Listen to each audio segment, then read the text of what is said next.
Now, we can see the size of this Janet Craig compared to what we have here. How long does it take to go from here to that size?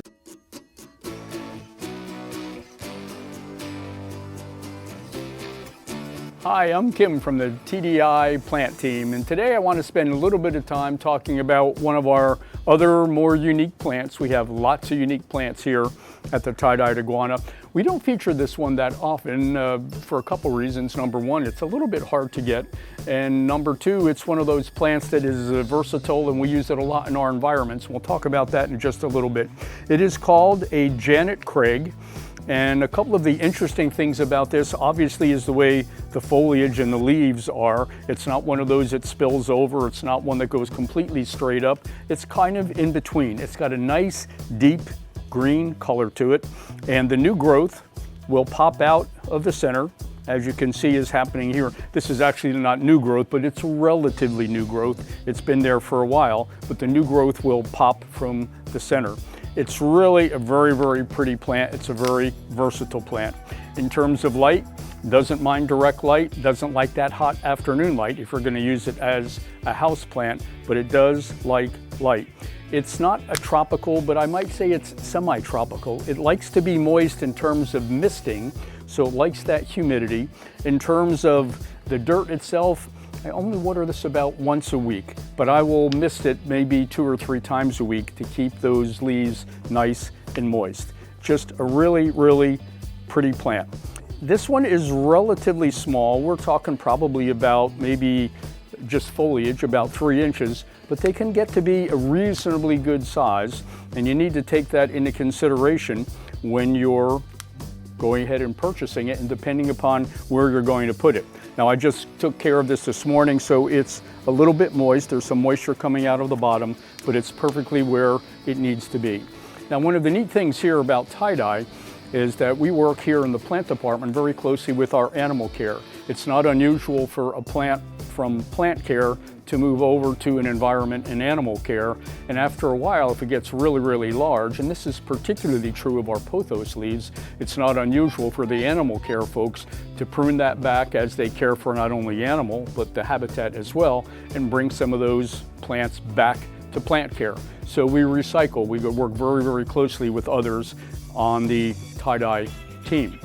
And to show that, what I'm going to do is give you an idea of what this plant is like when we put it in a habitat. It works well with certain animals, and to do that, we're going to take a walk over to our animal land and just see how this works inside one of our habitats. So I brought one of our Janet Craigs along with us over here into Animal Land. This is Autumn, who works in our animal care as well as other departments here at the Tye-Dyed Iguana. And we're going to show you how this plant will work well in our environments, whether we're talking about geckos or sometimes we're talking about frogs or other animals. So Autumn, if I were to give you a plant like this and ask you to put it in one of your environments, we can see we already have it here. How does it work in here? Does it work well, or it looks like it's in a reasonably good shape in there? Yeah, so they work really well because we end up having them planted into like this substrate, so it's already set up bioactive for that. And then we have a good plant light going on in the back. When they are set up in like your tropical species tanks, like it is in the giant day gecko and the tokay gecko here, you're spraying the tank down twice a day. Mm-hmm. So in terms of your care, it'll get misted in the morning and then at night. And that's every day? Every day. Yep. So as we see, thriving. It's one of those things that really requires a lot of misting on the plant itself, not so much when it's planted because the dirt that will go ahead and hold that moisture, but a lot of the misting. Now, we can see the size of this Janet Craig compared to what we have here. How long does it take to go from here to that size? I mean, that's probably about 12, 14 inches tall in there. Yeah. So fast grower, slow grower? They're more of a slow growing species, so that one has been in there for quite a few years. Mm-hmm. Yep, and we just kept it. We've had to chop a few of them a few times because they're outgrowing their environment. And that's a good point, because we talked earlier about how plants will start in plant care, maybe go to animal care, and then come back to plant care. So if that starts to get out of control, you mentioned you chop. How do you do that? And do you use knives or clippers or pruners? Or you can end up using a pruner. You can end up just using a knife. It really kind of depends on what it's looking like up top. Most times when you have them getting way too big, they're producing pups on the sides of it as well. So you're able to see the root systems going through it. Now, if it's just too big, there's no pups, you can just end up chopping it at some point.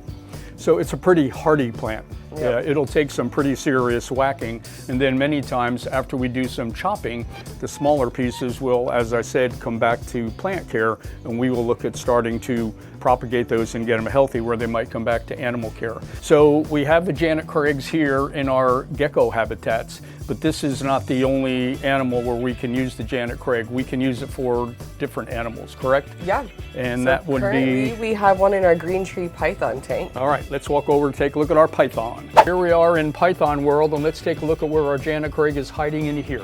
Yep, so we have it currently sitting back here along the back.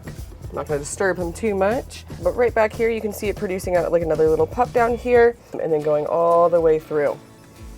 So again, an extraordinarily versatile plant. Not only can be used as just a plant in your home, but also can be used in your habitats. Now, one more question, Autumn, before we finish up. We probably would not put this in an environment that is dry, like with a tarantula or with a scorpion. No, but these guys require a little bit higher humidity, so putting them in those more desert-dwelling species and stuff like that is not going to be the best. Excellent. Thanks for your help. Yeah. So there we are. Our Janet Craig used as a plant, used in the environments, used with geckos, used with snakes, and it works well throughout the house. Just another example of how the Tye-Dyed Iguana team works well together. Thank you for watching our Janet Craig.